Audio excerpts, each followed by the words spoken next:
Hello my dear students, welcome back to debit credit classes. और ये है class 12th macro economics का chapter 5 that is money. जी हाँ, इंडियन इकोनॉमिक डेवलपमेंट के फिर से 2 चैप्टर हो चुके हैं, तो अभी तक नहीं देखे हो तो वो जाके देखो। इसलिए वापस से अपन काय पे आ गए हैं, मैक्रो इकोनॉमिक्स पे। अब वापस से मैक्रो इकोनॉमिक्स के 2 चैप्टर करेंगे। और हाँ, किसी किसी बुक में ये वाला चैप्टर जो है मनी एंड बैंकिंग के नाम से होगा, और किसी किसी बुक में ये चैप्टर मनी और फिर बैंकिंग कैसा दे रखा है, अलग दे रखा है, तो ऐसे होगा। तो मैंने सोचा ठीक है 2 पार्ट में पढ़ाते हैं, ज्यादा अच्छा रहेगा। तो आज हम कवर करेंगे मनी।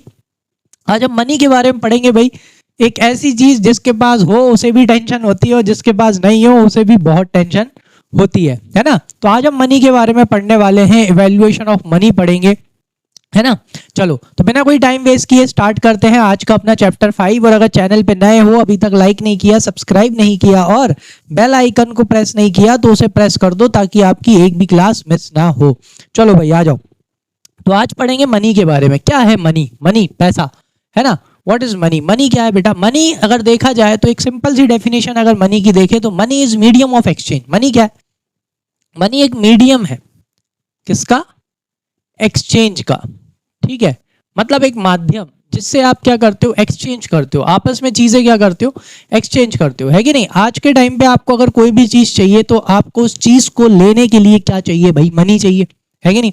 आजकल बड़ा वो हो गया है भाई, अच्छा मोबाइल चाहिए, स्टूडेंट्स हैं लेकिन उसके बावजूद भी बढ़िया बढ़िया मोबाइल चाहिए चलाने के लिए, अच्छे कपड़े चाहिए, गाड़ी चाहिए घूमने के लिए। तो ये सब चीज़ों को अगर आपको चाहिए तो आपको क्या करना पड़ेगा? आपको क्या चाहिए? पैसे चाहिए, तभी आप एक्सचेंज करके आप क्या ले पाओगे? आप ये सारी चीज़ें ले पाओगे। यानी कि अगर सिंपल डेफिनेशन में बात करें तो मनी क्या है? Money is A medium of exchange. अब ये मनी आया कहाँ से, कैसे, क्या हुआ? अगर अपन पहले की बात करें तो पहले चलता था बार्टर सिस्टम। क्या चलता था? बार्टर। अच्छा, बार्टर क्या होता है? बार्टर सिस्टम में क्या होता है? बार्टर सिस्टम में होता है गुड्स के बदले गुड्स क्या एक्सचेंज किए जाते थे? गुड्स के बदले गुड्स एक्सचेंज किए जाते थे। कैसे? जैसे फॉर एग्जांपल कि भाई अपने पास क्या है? व्हीट है। क्या है? व्हीट है। और अपने को क्या चाहिए बेटा? शूज चाहिए या शुगर चाहिए या कपड़े चाहिए। फॉर एग्जांपल अपने पास क्या है? व्हीट है और अपन को क्या चाहिए? कपड़े चाहिए। ठीक है, तो पहले के टाइम पे क्या होता था? जिसके पास व्हीट होता था, ठीक है, अब उसे कपड़े चाहिए तो वो किसके पास में जाएगा भाई? दर्जी के पास। ठीक है, लेकिन यहाँ पे एक चीज होनी बहुत जरूरी है भाई, उस दर्जी को क्या चाहिए जो आपके पास हो? आपके पास क्या है? सॉरी, आपके पास व्हीट है ना। तो अब वो दर्जी को आपके पास जो व्हीट है वो चाहिए, तभी आप क्या कर पाओगे? दोनों आपस में एक्सचेंज कर पाओगे। तो बार्टर सिस्टम में क्या चलता था? Double coincidence of want. Goods के बदले क्या एक्सचेंज किए जाते थे? गुड्स। यानी कि मान के चलो कि उस दर्जी को क्या चाहिए? वीट चाहिए, और आपको क्या चाहिए? क्लोथ चाहिए। तो आप आपस में क्या कर लोगे? एक्सचेंज कर लोगे। आप उसे वीट दे दोगे और बदले में वो आपको क्या दे देगा? कपड़े दे देगा। समझ में आया? क्लियर है? तो ये बार्टर सिस्टम चलता था जिसमें गुड्स के बदले क्या एक्सचेंज किए जाते थे? गुड्स एक्सचेंज किए जाते थे। लेकिन ये जो बार्टर सिस्टम था, बार्टर सिस्टम में बहुत सारे क्या थे? ड्रॉबैक्स थे। ठीक है, फिर धीरे धीरे क्या हुआ बेटा? इवोल्यूशन हुआ, ह्यूमंस का भी इवोल्यूशन हुआ। पहले के कंपैरिजन में डिमांड्स कैसी थी? कम थी। लेकिन आज के कंपैरिजन में देखा जाए तो डिमांड कैसी है? बहुत ज्यादा है ना। पहले बस रोटी, कपड़ा, मकान, बस इन्हीं की डिमांड ज्यादा चलती थी, फूड, क्लोथिंग एंड शेल्टर। लेकिन आज के टाइम पे लोगों को बहुत सारी चीजें चाहिए। फूड, क्लोथिंग, शेल्टर के साथ साथ जैसे मैंने आपको बोला, उन्हें मोबाइल चाहिए, गाड़ियां चाहिए, कपड़े चाहिए, वो भी कैसे चाहिए? अलग अलग चाहिए, इलेक्ट्रॉनिक डिवाइसेस चाहिए, है ना। तो जब क्या हो गया ना, वैरायटी ऑफ गुड्स आ गए। क्या हो गए? जब वैरायटी ऑफ गुड्स आ गए, इतने सारे गुड्स आ गए हैं कि अब क्या नहीं हो सकता, अब बार्टर सिस्टम क्या नहीं कर पाता? प्रिवेल नहीं कर पाता। तो इसलिए कौन आया? इसलिए मनी आया, क्योंकि बार्टर सिस्टम में बहुत सारे डिसएडवांटेजेस थे। तो उन डिसएडवांटेजेस को हटाने के लिए किसको इंट्रोड्यूस करा गया भाई? मनी को। ठीक है, तो मनी क्या बना? सबसे पहले मनी बना मीडियम ऑफ एक्सचेंज। क्या बना? Medium of exchange. तो शुरू शुरू में मनी, अगर आपको पता हो पुराने नाटक, सीरियल्स, और अगर आपने वो सब देखे हो, तो पहले जो अपने यहाँ पे प्रीशियस मेटल्स थे, जैसे गोल्ड हो गया, सिल्वर हो गया, तो इन्हीं से क्या होता था? इन्हीं के क्या बनाई जाती थी? करेंसी बनाई जाती थी, या एक तरह से कॉइन्स बनाए जाते थे। अगर सुना हो अशर्फियां, सोने की अशर्फियां होती थी। ठीक है, वो एक तरह से किसका काम करती थी? करेंसी का, यानी वो काय का काम करती थी? मनी का काम करती थी। फिर धीरे धीरे काय पे आए भाई? चीप मेटल्स पे आ गए, है ना। ब्रॉन्ज, सिल्वर, इस तरह से पहले मतलब ब्रॉन्ज, सिल्वर, ब्रॉन्ज के बाद में काय पे आ गए? ये जो चीप मेटल्स होते हैं, है ना, स्टील, और ये इन सब के क्या होने लगे? आपके वो बनने लगे। फिर उसके बाद और रिवॉल्यूशन हुआ तो काय के आ गए भाई, पेपर करेंसी आ गई। फिर और इवॉल्व हुए तो प्लास्टिक आ गई, प्लास्टिक करेंसी यानी जो आपके डेबिट कार्ड्स क्रेडिट कार्ड्स हैं। और अब आज के टाइम पे क्या चल रही है बेटा, इसको आप क्या बोलेंगे, जो आपकी इलेक्ट्रॉनिक ट्रांसफर, जैसे ई मनी अपन इसको बोल सकते हैं, जो आप इलेक्ट्रॉनिकली क्या करते हो, फोन पे गूगल पे और इनसे आप क्या कर देते हो, ट्रांसफर कर देते हो। तो एक शॉर्ट समरी में मैंने आपको क्या दे दिया, थोड़ा सा इस चैप्टर का ओवरव्यू दे दिया। चलो तो स्टार्ट करते हैं। क्या है भाई मनी, आ जाओ। सो meaning and evolution of money. तो सबसे पहले अपन मनी का क्या समझेंगे, मीनिंग समझेंगे। वैसे मनी का मीनिंग क्या है, मनी का मीनिंग है मीडियम ऑफ एक्सचेंज। लेकिन जैसे ही मनी को इंट्रोड्यूस करा गया, मनी ने अपने और फीचर्स दिखाए। और फीचर्स क्या दिखाए, दैट मीडियम ऑफ एक्सचेंज तो है ही है, मनी के साथ आप क्या कर सकते हो, स्टोर ऑफ वैल्यू, मनी को आप स्टोर करके रख सकते हो। मैशर, आप मनी से आप क्या कर सकते हो, कोई भी चीज को आप क्या कर सकते हो, मैशर करते हो, मैशर कर सकते हो, नाप सकते हो। ठीक है, किसी भी चीज का आप दाम काय में लगा सकते हो, पैसों में लगा सकते हो, है कि नहीं। और स्टैंडर्ड ऑफ डिफर्ड पेमेंट, और मनी के वजह से अब क्या किया जा सकता है, मनी के वजह से अब फ्यूचर पेमेंट्स पॉसिबल है। फ्यूचर में क्या दे सकते हैं अपन, पेमेंट्स कर सकते हैं। ये सब चीजें किसमें अवेलेबल नहीं थी, बार्टर सिस्टम में अवेलेबल नहीं थी। मतलब थी भी कुछ चीजें, लेकिन वो मतलब ज्यादा टाइम तक आप बार्टर सिस्टम में कुछ चीजें नहीं कर सकते थे। एक तरह से ड्रॉबैक ही था बार्टर सिस्टम में, ना स्टोर ऑफ वैल्यू था, मतलब आप ना तो स्टोर करके रख सकते थे, मेजरमेंट में बहुत प्रॉब्लम आती थी, और स्टैंडर्ड ऑफ डिफर्ड पेमेंट्स तो भूल ही जाओ, उसमें भी क्या आती थी, बहुत दिक्कत आती थी। सब कुछ अपन डिस्कस करेंगे इस चैप्टर में। तो आ जाओ, तो बात करते हैं कॉन्सेप्ट ऑफ मनी। मनी का ओरिजिन कैसे हुआ, ओरिजिन और evolution of money is related to the needs to facilitate exchange. भाई मनी का ओरिजिन हुआ, मनी इतनी मतलब इवॉल्व हुई, उसके पीछे का रीजन था ताकि ये जो फैसिलिटी है ना एक्सचेंज की, उसे और अच्छी करी जा सके। इसलिए मनी धीरे धीरे और क्या होती गई, इवॉल्व होती गई। Therefore, money is generally defined as thing that is commonly accepted as a medium of exchange। यानी कि मनी क्या है, मनी एक चीज है, ठीक है, जिसे कॉमनली लोगों ने क्या कर लिया है, एक्सेप्ट कर लिया है as a medium of exchange, जिसके थ्रू क्या करा जाता है, एक्सचेंज किया जाता है, चीजों को क्या करा जाता है, एक्सचेंज। यानी पहले पहले अपन ने वो देखा था ना, लेकिन अब क्या है, अब जैसे फार्मर क्या करेगा, व्हीट लेगा, मार्केट में बेचेगा, पैसे लेगा, और उस पैसे से दर्जी से, टेलर से, शॉप से क्या खरीद लेगा, कपड़े खरीद लेगा। तो यार money is working as a medium of exchange. ठीक है, आगे जाओ। एग्जांपल क्या है, जैसे rupee in India as a money as it is a commonly accepted medium of exchange here। तो अपने यहाँ पे रुपी क्या है, अपने यहाँ पे रुपया मीडियम ऑफ एक्सचेंज है। Why, because it is accepted as a commonly accepted thing as a medium of exchange, and it is authorized by our government. इसको अथॉरिटी किसने दे दी है भाई, गवर्नमेंट ने दे दिया। गवर्नमेंट ने रंग बिरंगे नोट निकाले, उन्होंने बोल दिया भैया जी करेंसी है, उनने बोल दिया भैया जी करेंसी नहीं है। डीमोनेटाइजेशन अगर आपको याद हो, है ना, सबसे वाहियात डिसीजन इस कंट्री का, क्या करा गया, डीमोनेटाइजेशन किया गया। बेटा जो तुम्हारा जो डॉलर जो इतना बढ़ रहा है ना, और जो तुम्हारे यहाँ से जो फॉरेन इन्वेस्टर्स जो एक तरह से पैसा विड्रॉ कर रहे हैं या पैसा नहीं लगा रहे हैं, उसके पीछे का रीजन यही है कि अपने ही देश ने अपने ही करेंसी को क्या कर दिया था, बैन कर दिया था। जिससे क्या होता है, करेंसी में ट्रस्ट क्या हो जाता है, कम हो जाता है। समझ में आया, ये एक मतलब बहुत बेकार डिसीजन था डीमोनेटाइजेशन। चलो आ जाओ।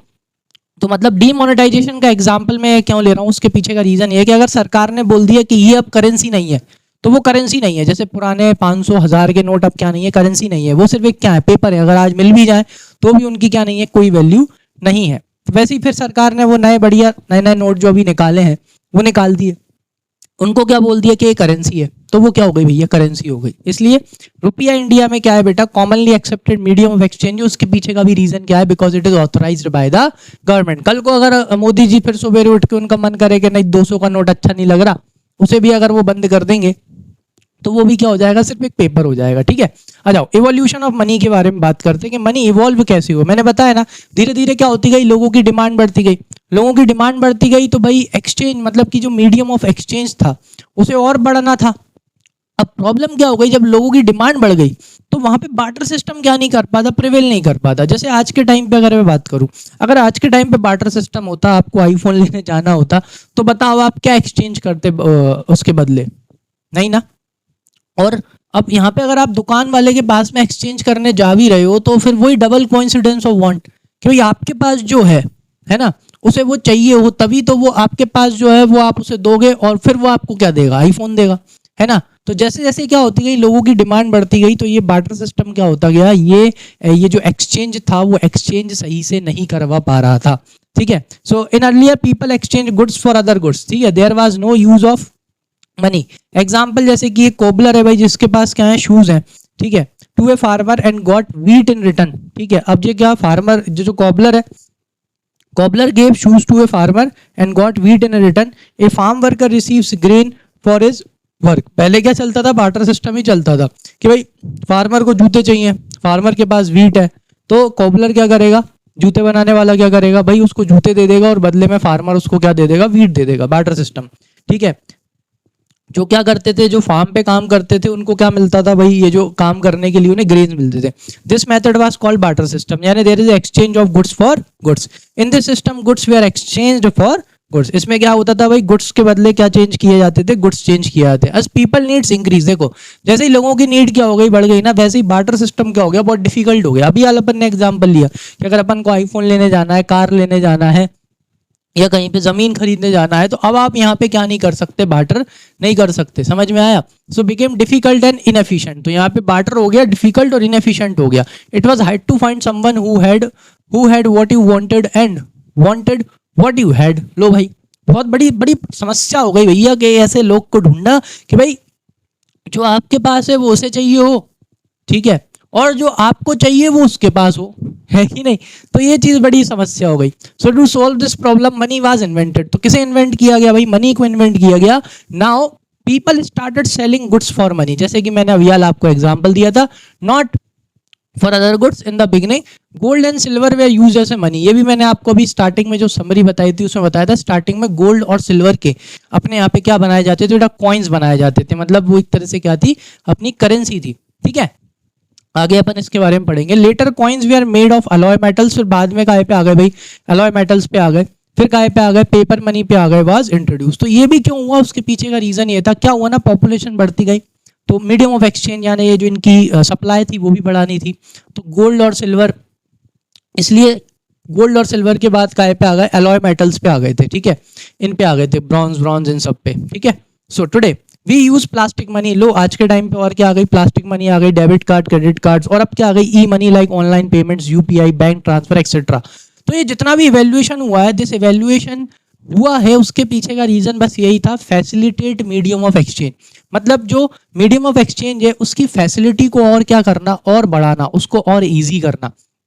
समझ में आ गया? आप जितना भी वैल्यूएशन देखोगे वो इसलिए ही हुआ है मनी में, ताकि जो ये एक्सचेंज है ना, ये एक्सचेंज और इजीली हो जाए। अब आज के टाइम पे फोन पे, गूगल पे क्यों आ गया, उसके पीछे का रीजन क्या है, मोबाइल सब लोग अपनी जेब में रख के घूमते हैं, तो अब उससे क्या हो गया, जो एक्सचेंज है वो और ईजी हो गया। भाई आपको ना तो क्या बोलते हैं, करेंसी रख के घूमने की जरूरत है, ना कार्ड रखने की जरूरत है, बस मोबाइल उठाया और क्या कर दिया, पेमेंट कर दिया।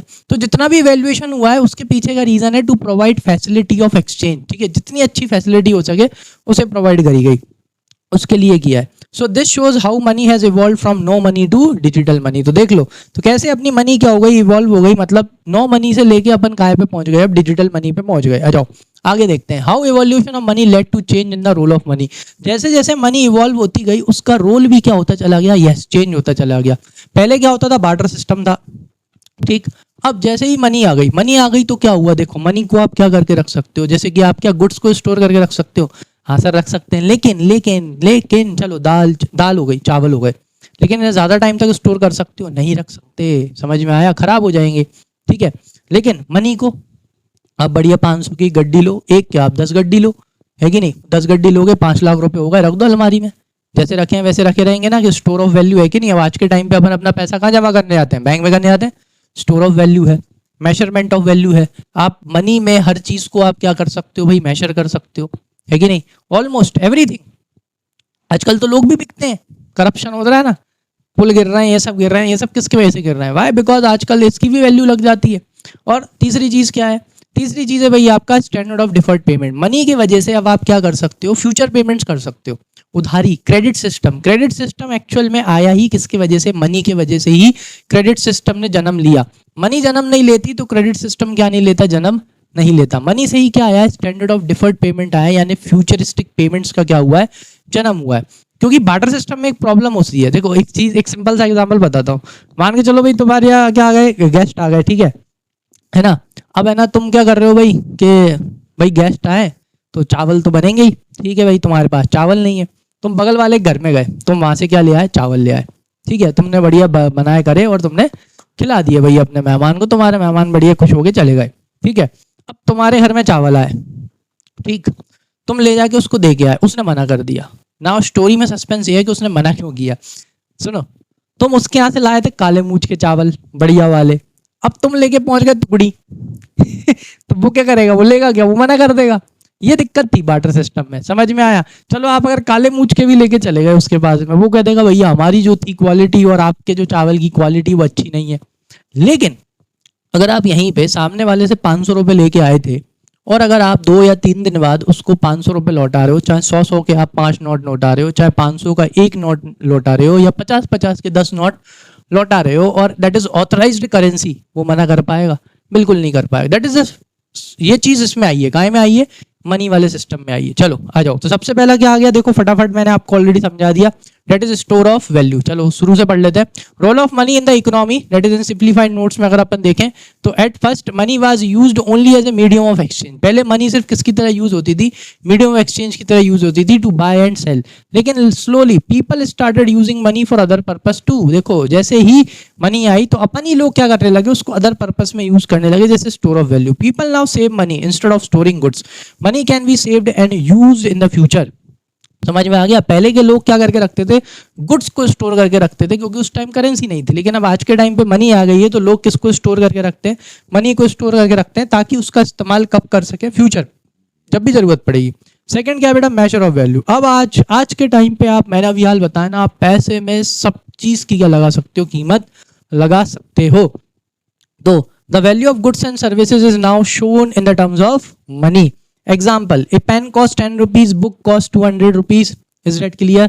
And there is a cost of our, you already know, ठीक है, वो मैंने आपको बता ही दिया।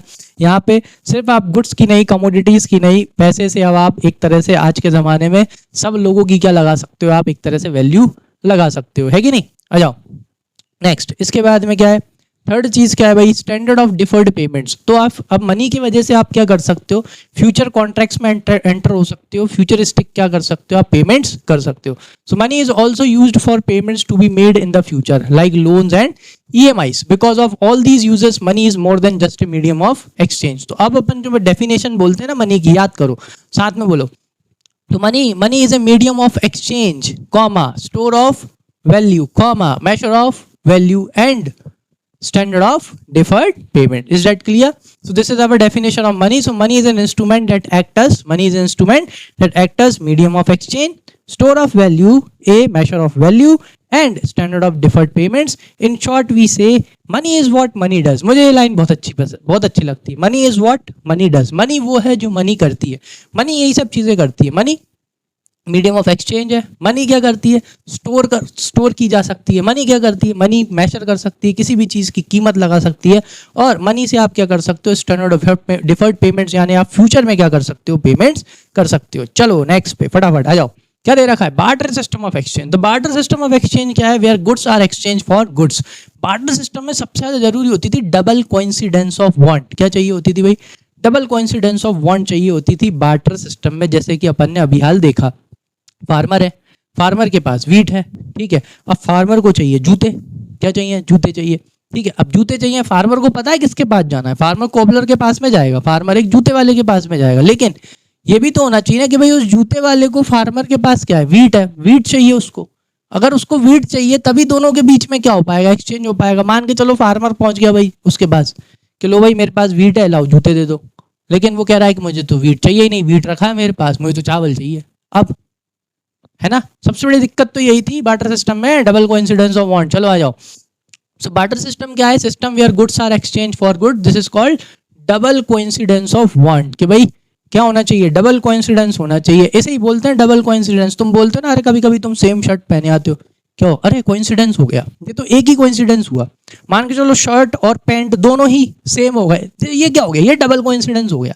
तो यही चीज चाहिए किसमें, बार्टर सिस्टम में, डबल कोइंसिडेंस ऑफ वांट। यानी कि जो सामने वाले के पास है वो आपको चाहिए होना चाहिए, और जो आपके पास है वो सामने वाले को चाहिए। हो गई ना डबल, इसलिए से बोलते हैं डबल कोइंसिडेंस ऑफ वांट। तो both people must want what other person है। समझ में आ गया जो मैंने अभी हाल आपको समझाया। This makes exchange very difficult, बहुत डिफिकल्ट हो जाता है। अब बेचारा वो उसके पास पहुंच गया, माने गई कि नहीं भैया हमें तो क्या चाहिए, हमको तो चावल चाहिए। अब वो वीट लेके उसके पास जाएगा जिसके पास क्या हो, चावल हो। आ रही समझ में, ठीक है ना। अब वो चावल वाले के पास पहुंचा, चावल वाले से बोला भाई मेरे पास वीट है, मेरे को चावल चाहिए, लाओ दे दो। पता पड़े वो कुछ और बोल देगा, नहीं भैया मुझे तो वीट चाहिए ही नहीं, मुझे तो दाल चाहिए। समझ में आ रहा है? तो it is very difficult in barter system to have a double coincidence of want. ठीक है, अभी तो क्या है, अभी तो जो है कमोडिटीज कैसी थी, लिमिटेड थी, उसी में ही दिक्कत आ जाती थी। आ जाओ एग्जाम्पल, तो if a farmer has extra rice, लो भैया यहाँ पे राइस का एग्जांपल है, he needs to find someone who wants rice and has clothes that the farmer wants. ठीक है, तो ये होती है double coincidence of want. Problem in barter system, सबसे पहला no common medium of exchange, कोई कॉमन मीडियम ऑफ एक्सचेंज ही नहीं है कि नहीं। जैसे फॉर एग्जाम्पल कि यहाँ पे वो दोनों अगर मान के चलो, वो कोबलर यानी जूते वाला मान भी लेता कि चलो ठीक है, चलो मैं तुम्हारी वीट ले लेता हूँ, भाई कितनी कितनी एक जोड़ी जूते के लिए कितने क्या बोलते हैं वो, तो कोई कोई कॉमन मीडियम ही नहीं है एक्सचेंज के लिए। Difficult to find the right person with matching wants, लो बड़ी प्रॉब्लम आती है भाई उस पर्सन को ढूंढना जिसको वो चाहिए हो जो आपके पास हो, और उसके पास वो हो जो आपको चाहिए, है कि नहीं। नेक्स्ट क्या है, not suitable for growing economy, भाई जो ग्रोइंग इकोनॉमी होती है, जो इकोनॉमी बढ़ रही है, जिसमें गुड्स एंड सर्विसेज धीरे धीरे क्या होते जा रहे हैं, इंक्रीज होते जा रहे हैं, उस तरह की इकोनॉमी में ये सूटेबल नहीं है। चलो नेक्स्ट पॉइंट देखते हैं। नेक्स्ट पॉइंट क्या है इसमें भाई, मॉडर्न सोल्यूशन। तो मॉडर्न सोल्यूशन क्या निकल के आया भाई, मनी। ठीक है, मनी ने इन सभी प्रॉब्लम्स को क्या कर दिया, सॉल्व कर दिया। Today farmer sell rice for money and cloth seller sells cloth for money. तो अब यहाँ पे क्या होता है भाई, जो फार्मर है वो अपनी राइस ले जाके कहाँ बेचेगा, बढ़िया मार्केट में बेचेगा, उससे क्या आएंगे, पैसे आएंगे, और वो पैसे लेके किसके पास में चले जाएगा, क्लोथ सेलर के पास में चला जाएगा, और क्या खरीद लेगा, कपड़े खरीद लेगा, खत्म बात। So then they use that money to buy what they need, तो फिर वो उस मनी का इस्तेमाल करते हैं वो खरीदने के लिए जो उन्हें चाहिए। तो money act as a common medium of exchange, तो मनी यहाँ पे एक कॉमन मीडियम ऑफ एक्सचेंज की तरह काम करता है, solving the problem of barter. अब यहाँ पे किसकी प्रॉब्लम खत्म हो गई भाई, बार्टर सिस्टम प्रॉब्लम खत्म हो गई। आ जाओ, so CC economy, that is commodity for commodity. Barter system होता है commodity for commodity economy. A CC economy is one where people exchange goods for goods. It is the same as the barter system of exchange. There is no money involved in such an economy. तो एक CC economy होती है, that is commodity for commodity economy, जहां पर भी लोग क्या करते हैं, कमोडिटी के बदले किसे एक्सचेंज करते हैं, कमोडिटी को ही एक्सचेंज करते हैं। बिल्कुल सेम है बार्टर सिस्टम की तरह, इधर भी किसका इन्वॉल्वमेंट नहीं होता बेटा, मनी का इन्वॉल्वमेंट नहीं होता। चलो अब बात करेंगे drawbacks of barter system and there elimination. सबसे पहला ड्रॉबैक तो वही था, डबल कोइंसिडेंस ऑफ वांट। ठीक है, उसको एलिमिनेट कर दिया। Major drawback barter system was a need for double coincidence of want.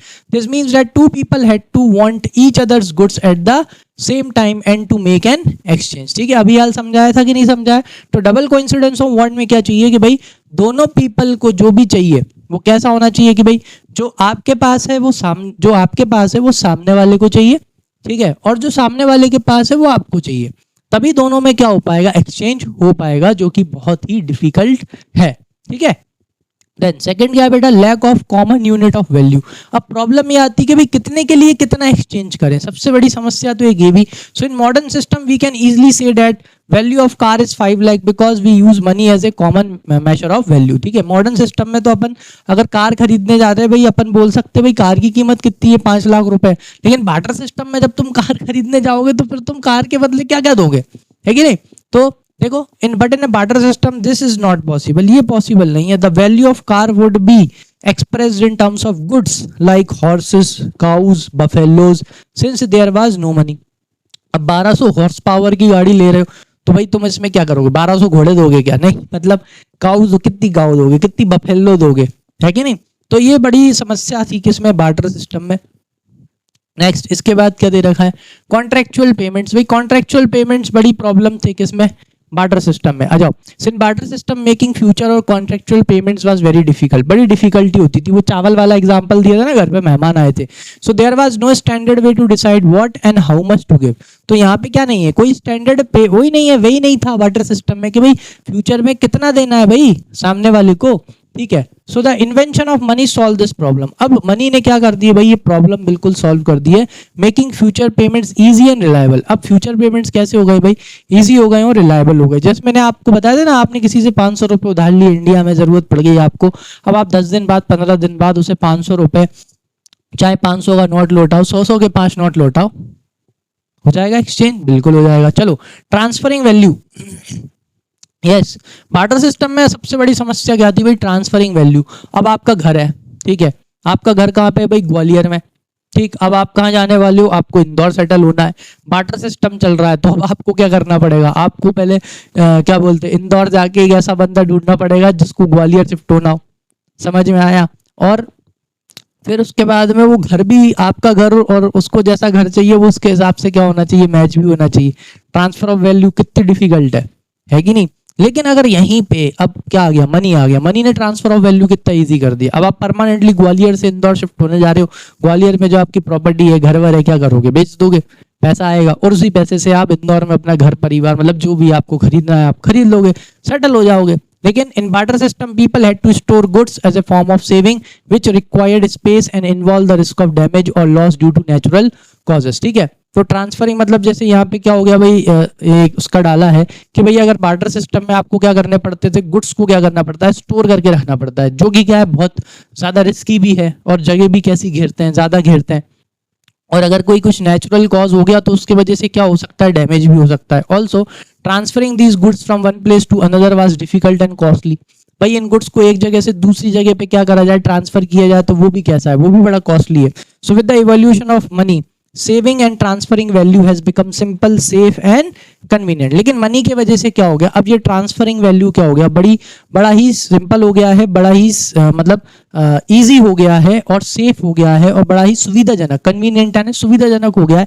अब आप आराम से क्या कर सकते हो, मनी की वजह से आप ट्रांसफर कर सकते हो वैल्यू को। समझ में आया? मतलब आप अपनी उसको स्टोर करके रख लो, आपको अगर कहीं पे जाना है, कुछ करना है, कहीं पे और सेटल होना है, तो आप वहां से प्रॉपर्टी बेचो, वहां लगा दो। आप अब विदेशों में भी क्या लगा सकते हो, अपना पैसा इन्वेस्ट कर सकते हो बिकॉज ऑफ मनी।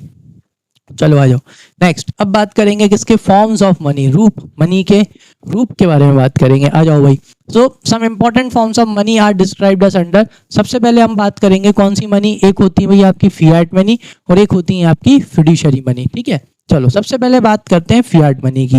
बेटा जो आपकी फिएट मनी है ना, फिएट मनी वो मनी होती है जिसको गवर्नमेंट ने ऑथराइज किया है to act as a money. तो वो क्या है, मनी है। जैसे मैंने आपको स्टार्टिंग में एग्जांपल दिया था, जो पहले के नोट थे, सरकार ने भाई मोदी जी आए टीवी पे, 2016 की बात है, टीवी पे उन्होंने बोला कि भाइयों बहनों जो नोट हो रहा है बंद। तो जो नोट हो गए बंद मतलब वो क्या हो गया, वो कग्गज हो गए, वो तो किसी काम के ही नहीं रहे। क्यों? क्योंकि गवर्नमेंट ने जो उसको ऑथराइज दी थी, वो अथॉरिटी उन्होंने उससे नोट से क्या ले ली, वापस ले ली। समझ में आ गया? फिर उन्होंने कहा भैया जे है नोट 2000 का, अब तो दिखता ही नहीं है, ठीक है, 500 का हो गया, और किसका हो गया भाई, जो नए नए नोट निकाले हैं वो, कि भैया अब से ये है करेंसी, तब वो क्या हो गई, करेंसी हो गई। अगर मोदी जी बस एक सिंपल से उस पर लिख के बोल दें कि भाई गवर्नमेंट तो लगा दे भैया जे है करेंसी, तो वो क्या हो जाएगी करेंसी। वो कौन सी करेंसी होती है, फियाट, ये वाली। ठीक है, fiat money. So fiat money is a money issued by the government under its authority. कौन ने इशू करी है भाई, गवर्नमेंट ने, under its authority. So it includes all coins, जितने भी कॉइन्स हो गए, करेंसी नोट्स हो गए, that people in a country are legally required to accept as a medium of exchange. हाँ भाई, लीगली जिस चीज को सरकार ने बोल दिया कि भाई ये क्या है, ये करेंसी है, तो नाउ यू आर बाउंड, आप क्या हो चुके हो, आप बाउंड हो चुके हो, आप उस देश के सिटीजन हो।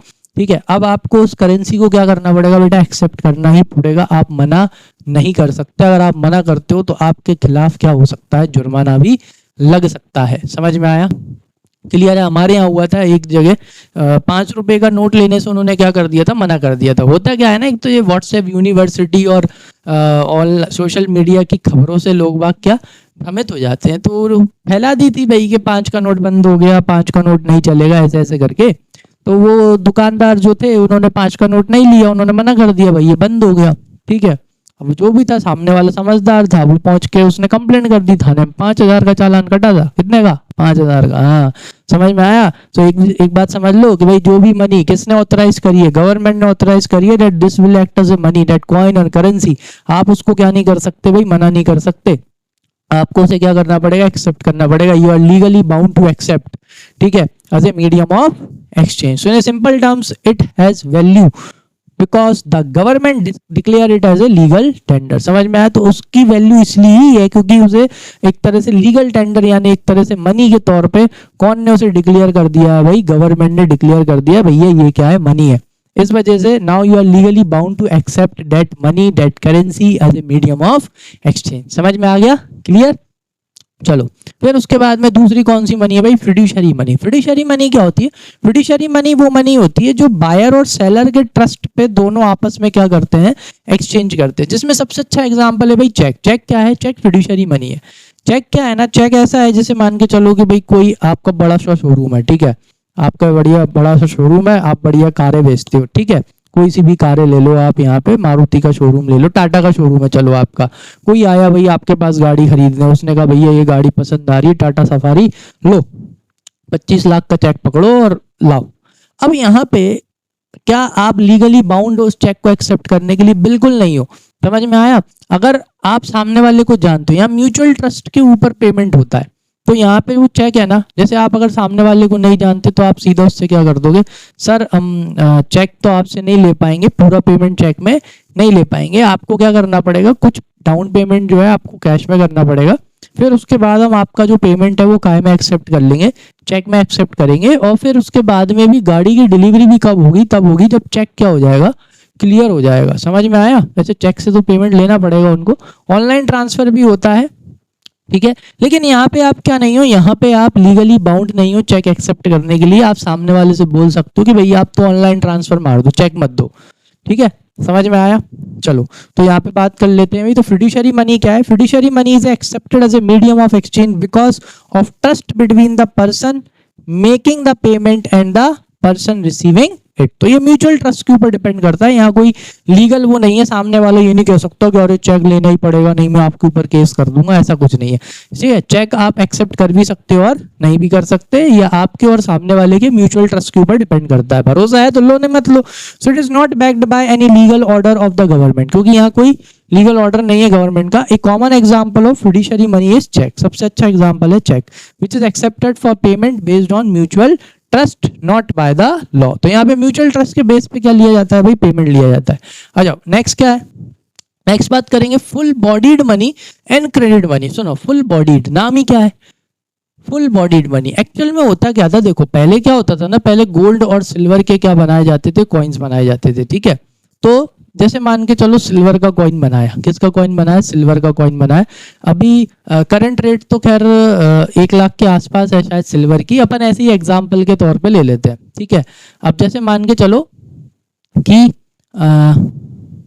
कैसे करें अपन इसको, हाँ चलो अपन ऐसे मान के चलते हैं कि भाई 1 ग्राम, ठीक है, 1 ग्राम सिल्वर मान के चलो 10 रुपए की आ रही है, बस एग्जाम्पल लिया है, ठीक है, सोनी जी गुस्सा ना हो जाए, है ना, बस एग्जाम्पल के तौर पे ले रहे हैं अपन कि भाई अगर 1 ग्राम सिल्वर कितने की है, 10 रुपए की है।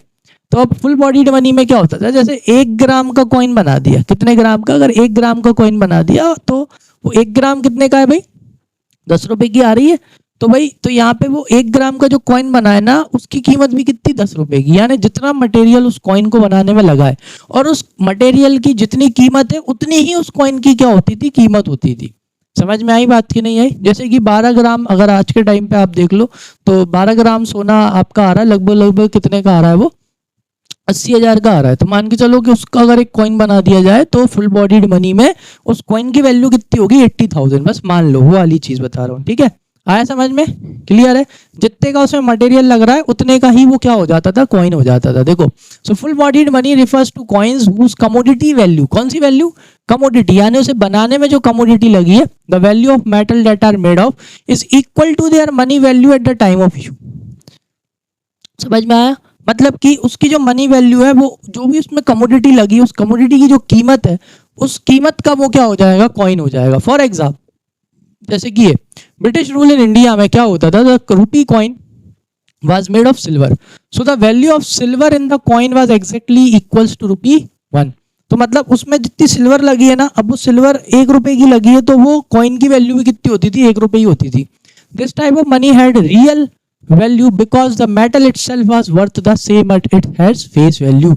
समझ में आ गया कि नहीं आया? तो ये जो मनी होती थी वो एकदम रियल वैल्यू होती थी, क्यों, क्योंकि उस मनी में, मतलब उस कॉइन में उतने की सिल्वर लगी है जितने का वो कॉइन है, मतलब जितनी उसकी फेस वैल्यू है उतनी ही उसकी क्या है, रियल वैल्यू है। समझ में आ गया, क्लियर है?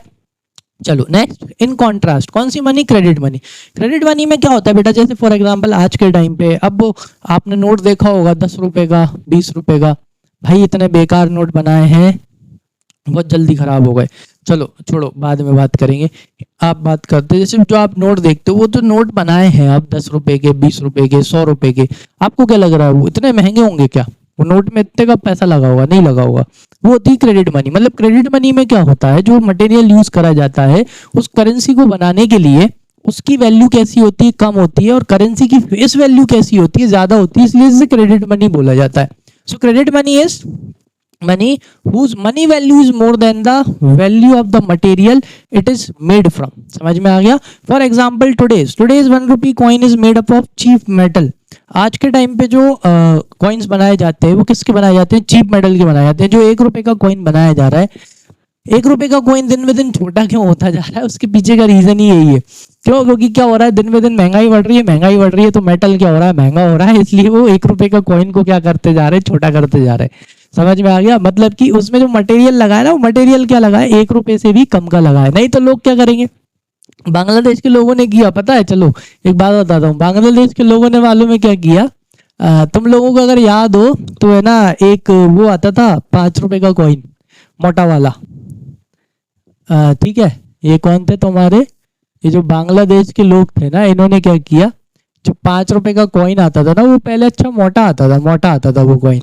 ठीक है, तो पता है ये लोग क्या करते थे, यहाँ से अपने यहाँ से 5-5 रुपए के कॉइन ले जाते थे, उनको पिघलाते थे, उनको पिघला के बांग्लादेश में बेचते थे, क्योंकि बांग्लादेश में मेटल कैसा था, महंगा था। समझ में आया? मतलब यहाँ से 5 रुपए में ले जाते थे और वहाँ पे ज्यादा में बेचते थे, क्योंकि वहाँ पे जिस मेटल से 5 रुपए, मतलब मेटल वहाँ पे क्या था, महंगा था।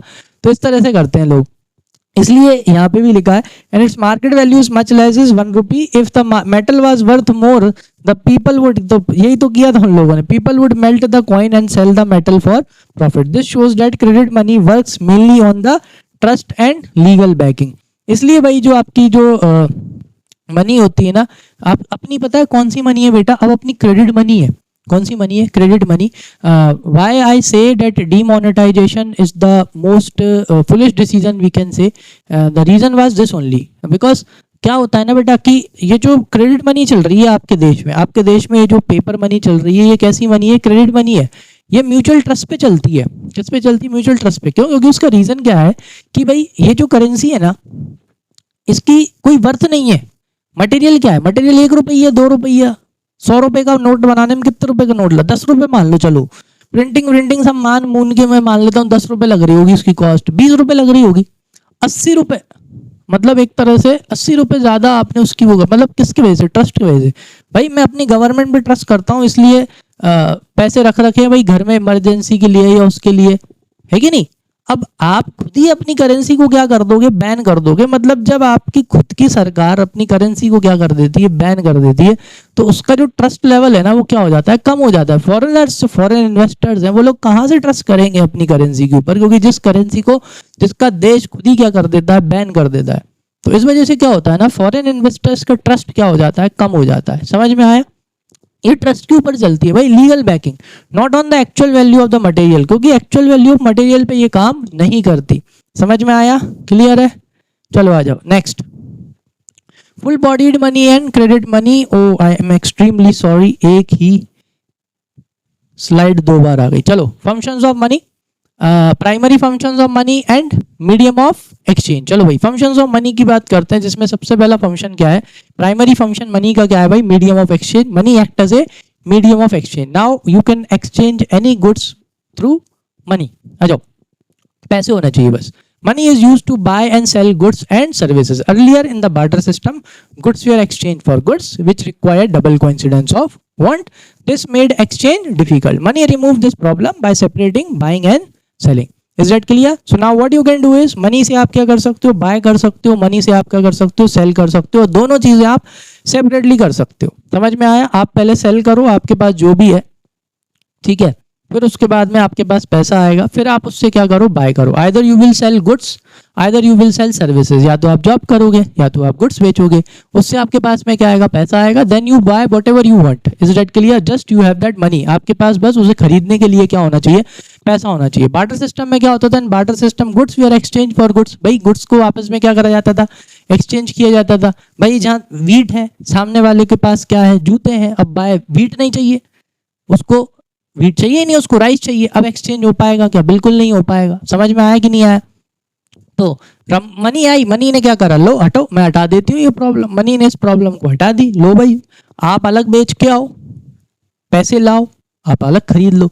सेम चीज हो गई यहाँ पे। तो यहाँ पे मनी ने क्या कर दी, money removed this problem by separating buying and selling. अब भाई जिसके पास वीट है, जैसे फार्मर है, फार्मर के पास वीट है, फार्मर को जूते चाहिए, फार्मर मार्केट में जाएंगे, बढ़िया वीट को बेचेंगे, पैसे लेके आएंगे। अब कोबलर को भी क्या चाहिए, कोबलर को अगर मान के चलो राइस चाहिए, जूते वाले को अगर राइस चाहिए तो वो भी क्या करेगा, वो अपने मार्केट में आएगा, मार्केट में जूते बेचेगा। फार्मर जूते वाले के पास जाएगा, उसको पैसे देगा, जूते लेगा, अब उसके पास भी पैसे आ गए, वो जाके अपनी राइस खरीदेगा, खत्म बात, दोनों सेपरेट हो गए, बाइंग सेलिंग सेपरेटली, अलग अलग। चलो नेक्स्ट क्या है भाई, major of value, unit of value. Now what, आज के टाइम पे आप पैसे में, आप हर चीज की कीमत काय में लगा सकते हो भाई, पैसे में लगा सकते हो। Now money act as a unit to measure the value of goods and services. आप खुद, अगर आपके सामने खुद कोई चीज लेके आई जाए और उसकी प्राइस ज्यादा बोली जाए, आप खुद बोलोगे अरे इतना ज्यादा, वाई, बिकॉज अब अपन इतना खुल मिल चुके हैं ना, मनी से आप इतना डीलिंग कर चुके हो।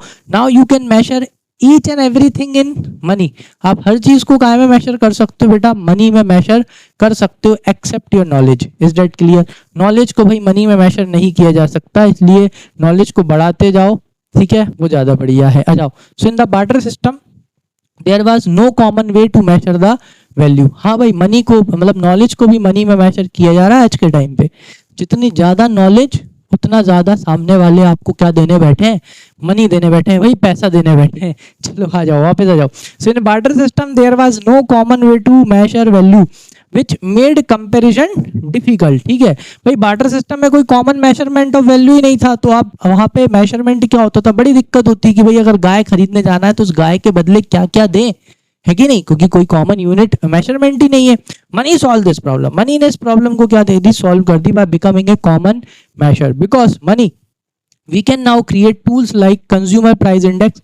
हाँ भाई, अब मनी के वजह से अपन ये टूल्स बना सकते हैं, consumer price index CPI, to track the cost of living. Is that clear? Cost of living को ट्रैक करने के लिए अपन किसका इस्तेमाल कर सकते हैं भाई, कंज्यूमर प्राइस इंडेक्स का, जिसमें ओवरऑल पूरी कॉस्टिंग निकाली जाती है, हाउसिंग की, आपके पूरा रहना खाना, है ना, फूड क्लोथिंग शेल्टर, है ना, मेडिकल एजुकेशन, सबको जोड़ के यहाँ पे सीपीआई निकाला जाता है, जिससे पता चलता है कि भाई कॉस्ट ऑफ लिविंग मतलब रहने की कॉस्ट कितनी आ रही है। And the wholesale price index, wholesale price index to measure the inflation. अगर होलसेल प्राइसेस बढ़ जाती है ना, इसका मतलब है कि भाई क्या बढ़ गई, महंगाई बढ़ गई। समझ में आया? होलसेल प्राइस यानी जो रिटेलर होते हैं ना, होलसेलर होलसेल रेट में खरीदते हैं और फिर आपको बेचते हैं। ठीक है, चलो भाई नेक्स्ट क्या है भाई, सेकेंडरी और सब्सिडरी फंक्शंस ऑफ मनी। तो सबसे पहला सेकेंडरी फंक्शन क्या है भाई, स्टैंडर्ड ऑफ डिफर्ड पेमेंट। अब मनी की वजह से आप क्या कर सकते हो बेटा, फ्यूचर पेमेंट्स कर सकते हो, यानी कि आप फ्यूचर कॉन्ट्रैक्ट्स में एंटर हो सकते हो, लोन ले सकते हो, दे सकते हो। ये सब किसकी वजह से पॉसिबल हुआ भाई, मनी की वजह से। Standard of deferred payment means payment made in the future. ठीक है, मतलब पेमेंट किस में करना, फ्यूचर में करना। तो money has made such payments easy. When we borrow money we repay the principal and interest later. समझ में आया? तो अब अपन क्या करते हैं, अब जब भी पैसा आप उधार लेते हो, अगर सामने वाले ने बिना इंटरेस्ट के दे दिया, वेल एंड गुड। अगर सामने वाले ने इंटरेस्ट के दिया है, तो जब आप उसे वापस करने जाओगे तो आप उसे प्रिंसिपल और इंटरेस्ट के साथ में आप पैसा लौटा सकते हो। It is much harder to do this with the goods. मैंने बताया था ना आपको, वो काली मूंछ के चावल टुकड़ी लेगा, या आप भी काली मूंछ के लेगा, लेकिन वो क्वालिटी वाली बात, तो वो चीज। For example, repaying a wheat loan with the same quality wheat is difficult. अपन ने राइस लिया था, यहाँ क्या आ गया, व्हीट आ गया। So money solve this problem. Money ने इस प्रॉब्लम को क्या कर दी, सॉल्व कर दी। अगर आप किसी से 10,000 रुपए उधार लेके आए हो, चाहे आप उसको 100 की गड्डी दे आओ, चाहे आप उसे 500 के 20 नोट दे आओ, आ गई बात समझ में कि नहीं आई? सामने वाला क्या करेगा, बिल्कुल एक्सेप्ट करेगा। Is it? हाँ, एक और चीज बताऊं तुमको, अगर मालूम है सामने वाला एक्सेप्ट ना करे, पता है लॉ है अपने यहाँ का, ये लॉ लॉ हाँ, अगर सामने वाला एक्सेप्ट ना करे तो मालूम है फिर आप उसको लायबल नहीं हो पैसे देने के लिए, बस सामने वाले से लिखवा के ले आना। हाँ, समझ में आया? चलो आ जाओ नेक्स्ट, स्टोर ऑफ वैल्यू। अच्छा, स्टोर ऑफ वैल्यू आज तो समझ में आ गया। अब मनी को अपन क्या करके रख सकते हैं, स्टोर करके रख सकते हैं। बार्टर सिस्टम में क्या अपन गुड्स को ज्यादा टाइम तक स्टोर करके रख सकते थे, नहीं करके रख सकते, लेकिन आज के टाइम पे मनी को स्टोर करके रख सकते हैं। फ्यूचर में अपन को जो भी खरीदना है करना है, अपन उससे बढ़िया आसानी से खरीद सकते हैं, लेकिन बार्टर सिस्टम में ऐसा पॉसिबल नहीं था। Store of value mean storing wealth. Money makes it easy to store wealth like in fixed deposits. ठीक है, अब आज के टाइम पे अपन पैसे को स्टोर करके रख सकते हैं अपने बैंक में, एफडीज करके रख सकते हैं, है कि नहीं। तो in barter system storing goods was difficult because they would perish और गेट डैमेज। भाई गुड्स को स्टोर करना बड़ा समस्या वाला काम था पहले, क्यों? क्योंकि उनमें क्या होगा बेटा, या तो वो खराब हो जाएंगे, खाने पीने की चीजें होंगी, कुछ तो थोड़े टाइम चलेंगी, कुछ थोड़ा ज्यादा टाइम चलती है लेकिन वो भी खराब हो जाएंगी, और टूटने फूटने का डर अलग से। ठीक है, नेक्स्ट क्या है बेटा, ट्रांसफर ऑफ वैल्यू। भाई मनी से अब आप क्या कर सकते हो, आप अपनी वेल्थ को, आप अपने पैसे को एक जगह से दूसरी जगह बड़ी आसानी से क्या कर सकते हो, मूव कर सकते हो। जैसे आपको, आप जहां भी रह रहे हो वहां से आपको पुणे शिफ्ट होना हो, बैंगलोर शिफ्ट होना हो, दिल्ली शिफ्ट होना, बड़ा कोई भी शहर ले लो, बैंगलोर, वहां पे शिफ्ट होना हो, लेकिन आपका जो लोकल होम टाउन है वहां आपकी प्रॉपर्टी है, वेल्थ है, तो आप सब उसको वहां से बेचोगे। आप परमानेंट शिफ्ट होना चाहते हो, ठीक, टेम्पररी नहीं, तो आप वहां पे पहुंच जाओगे। लेकिन बार्टर सिस्टम में ऐसा पॉसिबल था नहीं था। आ जाओ। So transfer of value means moving wealth from one place to another. Money makes this easy. Money से बहुत easy हो गया. Even though electronic transfers, अब तो क्या आ गया भैया, इलेक्ट्रॉनिक ट्रांसफर हो गया, बढ़िया बैठे बैठे आप पैसा ट्रांसफर मार सकते हो। This ability has helped. This ability has helped in raise of multinational companies. इन्हीं की वजह से क्या आई, इन्हीं की वजह से मल्टीनेशनल कंपनीज आई। मल्टीनेशनल कंपनीज बेटा वो कंपनीज होती हैं जिनकी उपस्थिति एक से ज्यादा देशों में होती है, उन्हें बोलते हैं मल्टीनेशनल कंपनीज। यानी those companies which have branches in more than one country, उन्हें क्या बोला जाता है, मल्टीनेशनल कंपनीज बोला जाता है। The idea of global economy, तो जो आइडिया आया ग्लोबल इकोनॉमी का वो किसके वजह से आया भाई, ये मनी के वजह से ही पॉसिबल हो पाया है। आइडिया ऑफ ग्लोबल इकोनॉमी मतलब ग्लोबलाइजेशन की वजह से क्या हुआ, अपन ने पढ़ा, ग्लोबलाइजेशन की वजह से इंटीग्रेशन ऑफ इकोनॉमी हो गया है। सारी इकोनॉमी एक दूसरे की इकोनॉमी से क्या हो गई है, जुड़ गई हैं। ये थे भाई सेकेंडरी फंक्शंस। चलो तो नेक्स्ट टॉपिक क्या है, सप्लाई ऑफ मनी। तो ये जो टॉपिक है अपन नेक्स्ट क्लास में डिस्कस करेंगे। इसमें और भी चीजें हैं जो मेरे को थोड़ा सा आपको डिटेल में समझाना है, तो इसलिए अभी इस क्लास को यहीं पे रोक देते हैं, नहीं तो लेक्चर बहुत ज्यादा लंबा हो जाएगा। तो इसलिए जो सप्लाई ऑफ मनी वाला टॉपिक है ये मैं आपको नेक्स्ट क्लास में समझाऊंगा। अभी तक जो भी समझाया हो अगर अच्छे से समझ में आ गया हो तो बढ़िया लाइक कर दो, सब्सक्राइब कर दो और बेल आइकन को प्रेस कर दो, और अगर कोई भी डाउट हो तो उसे कमेंट सेक्शन में मेंशन कर देना, नेक्स्ट क्लास में वो भी इसमें इंक्लूड कर दूंगा। चलिए तो तब तक के लिए थैंक यू, मिलते हैं नेक्स्ट क्लास में।